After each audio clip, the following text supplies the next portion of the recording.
dunia kembali bergetar.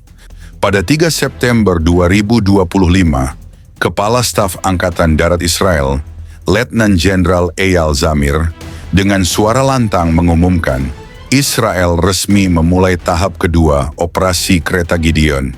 Targetnya jelas, pendudukan penuh kota Gaza dan pemulangan para sendera. Israel menyebut langkah ini sebagai misi moral dan nasional. Namun di balik kata-kata itu, realitas di lapangan jauh lebih kelam. Gaza, sebuah kota yang sudah porak-poranda, kini kembali digempur tanpa henti. Tank-tank Israel menggulung masuk, jet-jet tempur meraung di langit, dan dentuman bom mengguncang setiap sudut kota. Gaza berubah menjadi neraka terbuka, tempat di mana tidak ada lagi yang disebut aman. PBB melaporkan bahwa lebih dari 1,5 juta warga Gaza kini kehilangan rumah. Anak-anak terpaksa tidur di jalanan, rumah sakit runtuh, dan antrean panjang untuk setetes air bersih semakin mengular. Juru bicara PBB, Stefan Dujarric, menyebut situasi ini sebagai mengerikan tanpa ada tempat berlindung. Gaza kini bukan hanya sebuah kota terkepung, tetapi simbol penderitaan manusia di abad ini. Dunia pun bereaksi keras. Amerika Serikat berdiri di sisi Israel, menyebut operasi ini sebagai hak membela diri. Namun bahkan Washington, sekutu paling setia, mendesak agar Israel menahan diri dari korban sipil yang lebih besar. Uni Eropa menyerukan gencatan senjata kemanusiaan, meski suaranya terpecah. Rusia dan Tiongkok menuduh Israel melakukan pendudukan ilegal dan mendesak Dewan Keamanan PBB mengambil langkah segera.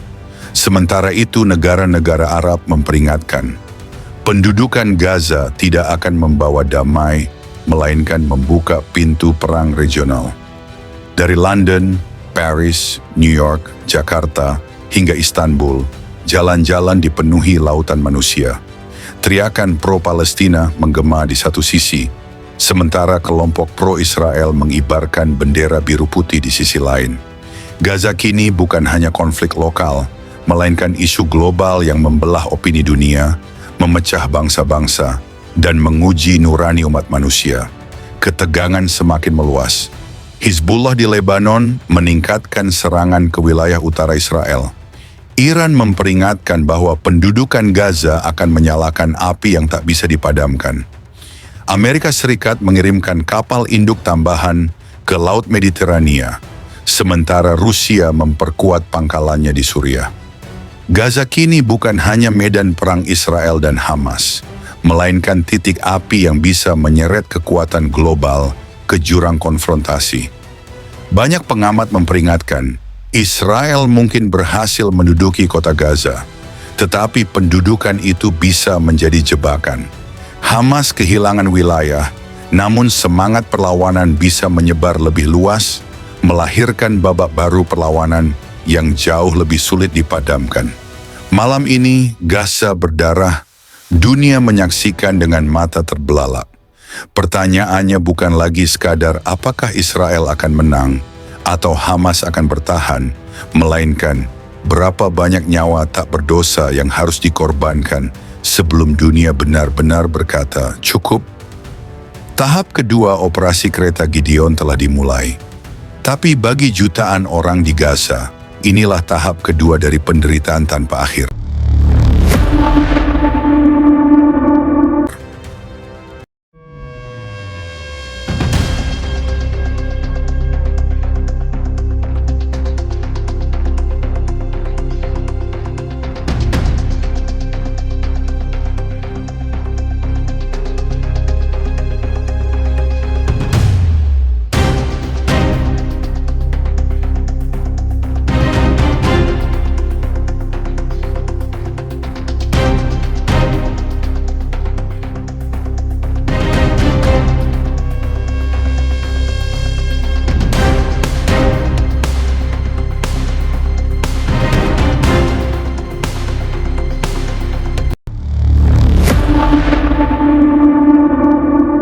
Shalom saudara-saudara, hari ini hati kita diguncang dengan berita besar dari Timur Tengah. Israel baru saja mengumumkan tahap kedua dari operasi Kereta Gideon. Dunia gemetar, Gaza terbakar, dan seluruh bangsa-bangsa memperhatikan. Benar, kita melihat bagaimana tank-tank Israel masuk. Pesawat tempur meraung di langit dan bom menghantam kota yang sudah porak-poranda. Banyak orang bertanya-tanya, di manakah Tuhan dalam semua ini? Bagaimana kita, sebagai orang percaya, harus melihat konflik yang kelihatannya tidak ada akhirnya ini? Saudaraku, mari kita ingat, segala sesuatu harus kita lihat melalui firman Tuhan. Alkitab tidak diam tentang Israel. Bahkan ribuan tahun lalu, firman sudah menubuatkan bahwa Israel akan menjadi pusat perhatian bangsa-bangsa. Ya, tepat sekali. Zakaria pasal 12 ayat 2 dan 3 berkata, "Sesungguhnya aku akan membuat Yerusalem menjadi piala yang memabukkan bagi segala bangsa sekelilingnya.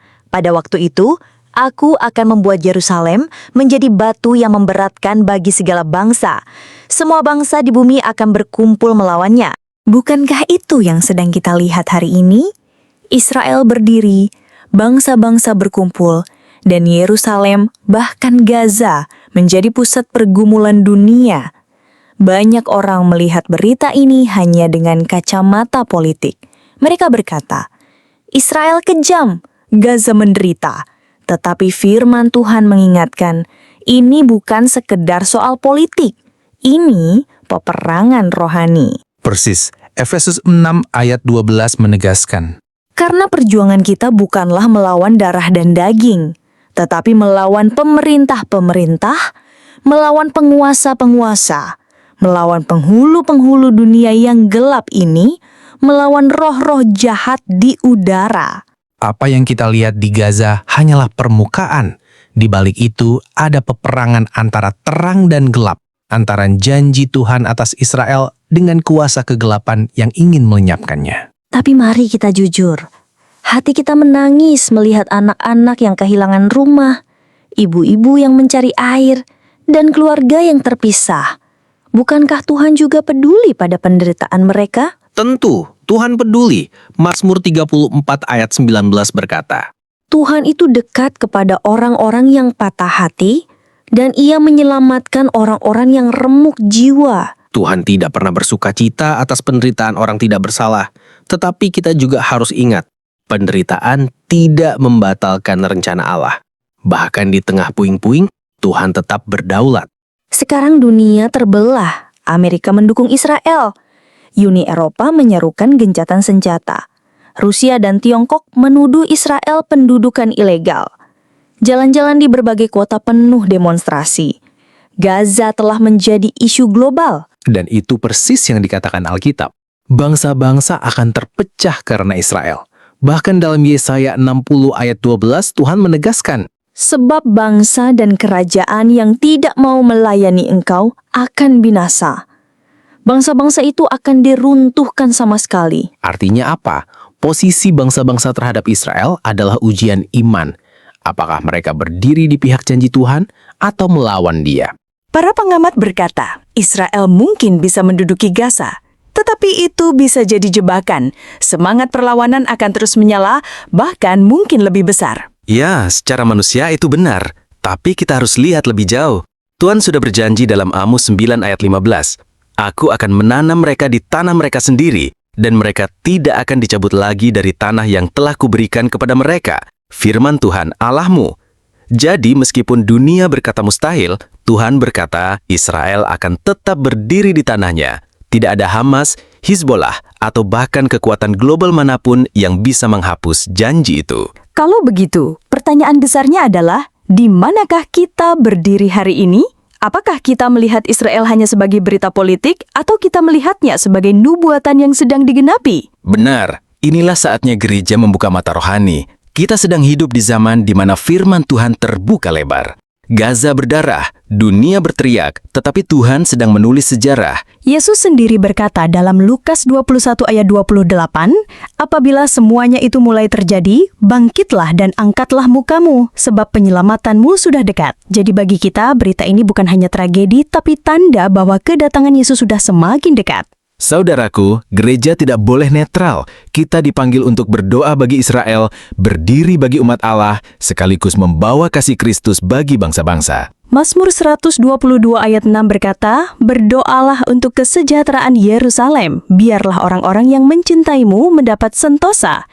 Doa kita bukan hanya kata-kata, tetapi sikap hati. Siapa yang mencintai Israel akan diberkati Tuhan. Malam ini, Gaza berdarah, tapi firman Tuhan berkata, Israel akan tetap berdiri, janji Tuhan tidak pernah gagal. Pertanyaan bagi kita, apakah kita akan berdiri di pihak firman Tuhan atau hanyut oleh opini dunia? Mari, kita berdoa bukan hanya untuk Israel, tetapi juga bagi perdamaian sejati yang hanya bisa datang lewat Raja Damai, Yesus Kristus. Ya, hanya di dalam Dialah semua luka bangsa-bangsa bisa dipulihkan. Tuhan memberkati Israel.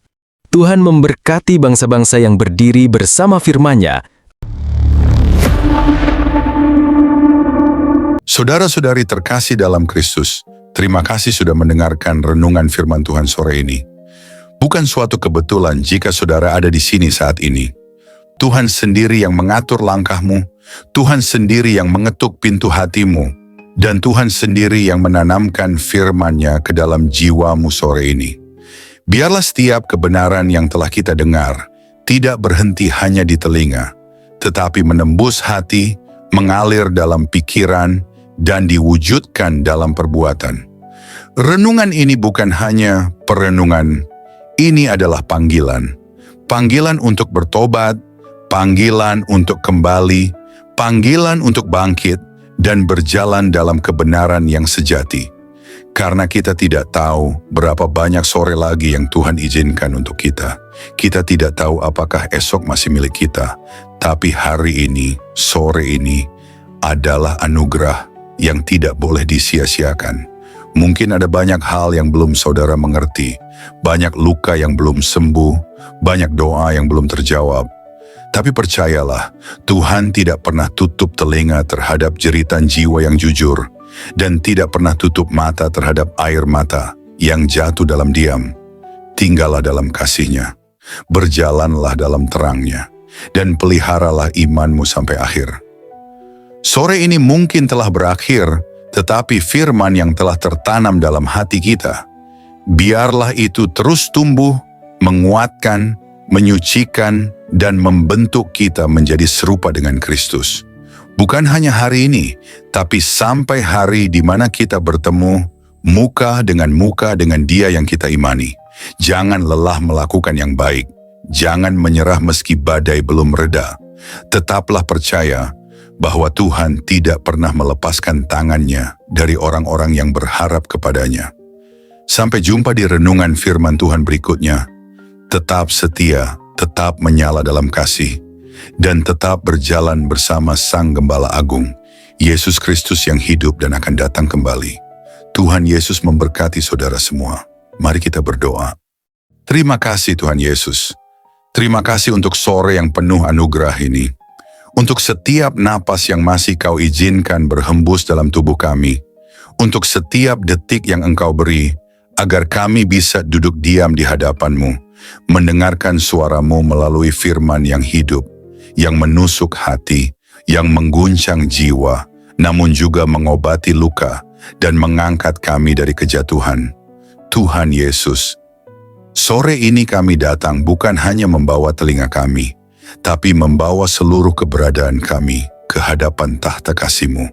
Kami datang dengan hati yang kadang kotor, pikiran yang sering goyah, dan semangat yang mulai padam. Tapi firman-Mu sore ini membangkitkan kami kembali. Engkau berbicara bukan hanya lewat huruf dan kata, tapi lewat roh yang menghidupkan. Kami tahu Tuhan, seringkali kami mengabaikan suara-Mu.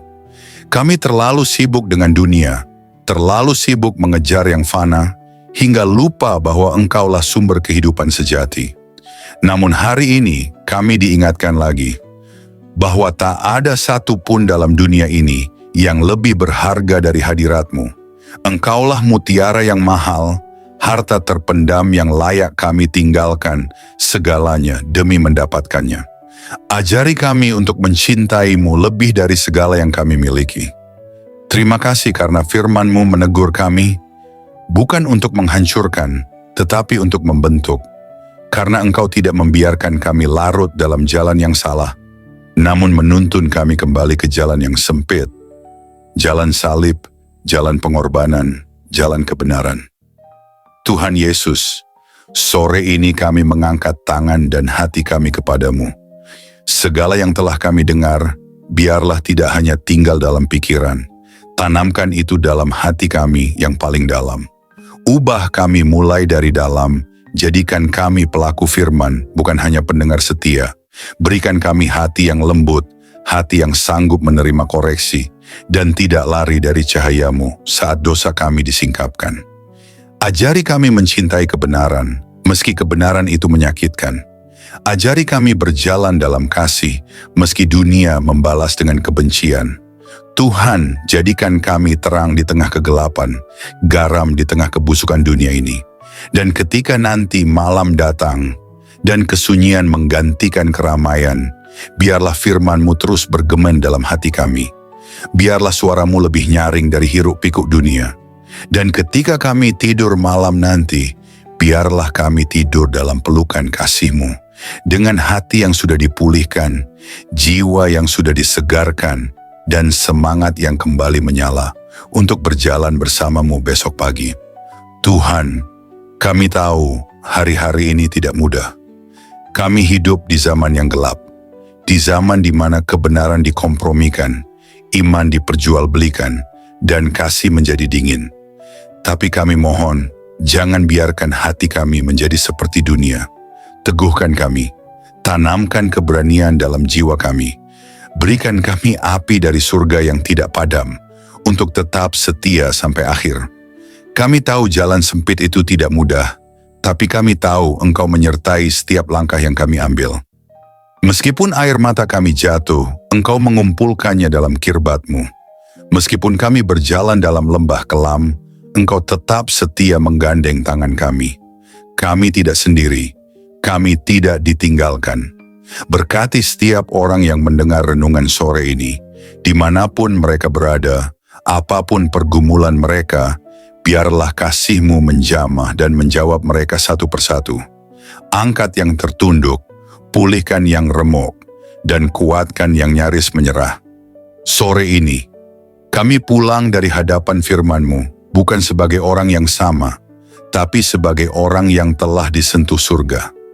Kami pulang dengan damai, kami pulang dengan harapan baru, kami pulang dengan keyakinan bahwa Engkau tetap berdaulat di atas segala hal yang tidak kami mengerti. Dan jika malam ini adalah malam terakhir kami di dunia ini, biarlah kami ditemukan tetap setia, tetap percaya, dan tetap memandang wajah-Mu. Kami rindu saat Engkau datang kembali Tuhan. Kami rindu melihat langit terbelah, malaikat meniup sangkakala, dan Engkau turun dengan kemuliaan. Jadikan kami mempelai yang siap. Jadikan kami gereja yang berjaga-jaga. Jadikan kami umat yang tidak tertidur. Kami tidak ingin Engkau datang tiba-tiba, dan kami masih bermain-main dengan dunia. Bangunkan kami Tuhan, sadarkan kami, segarkan kami, dan kuduskan kami hari demi hari. Terima kasih Tuhan Yesus. Segala pujian hanya bagi-Mu, segala kemuliaan hanya bagi nama-Mu, dan segala hidup kami hanya bagi kehendak-Mu. Dalam nama Tuhan Yesus Kristus, Tuhan yang hidup, Tuhan yang akan datang kembali, kami menutup renungan sore ini dengan penuh syukur dan kerendahan hati. Amin. Mari kita berdoa. Bapa kami. Bapa kami yang di sorga, dikuduskanlah nama-Mu. Datanglah kerajaan-Mu. Jadilah kehendak-Mu di bumi seperti di sorga. Berikanlah kami pada hari ini makanan kami yang secukupnya. Dan ampunilah kami akan kesalahan kami, seperti kami juga mengampuni orang yang bersalah kepada kami.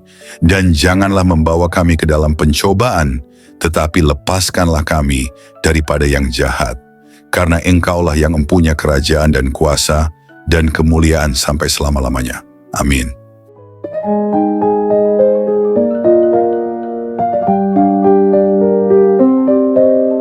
Saudara-saudari terkasih dalam Kristus, Terima kasih banyak atas kesetiaan saudara-saudari mengikuti renungan firman Tuhan sore ini sampai selesai.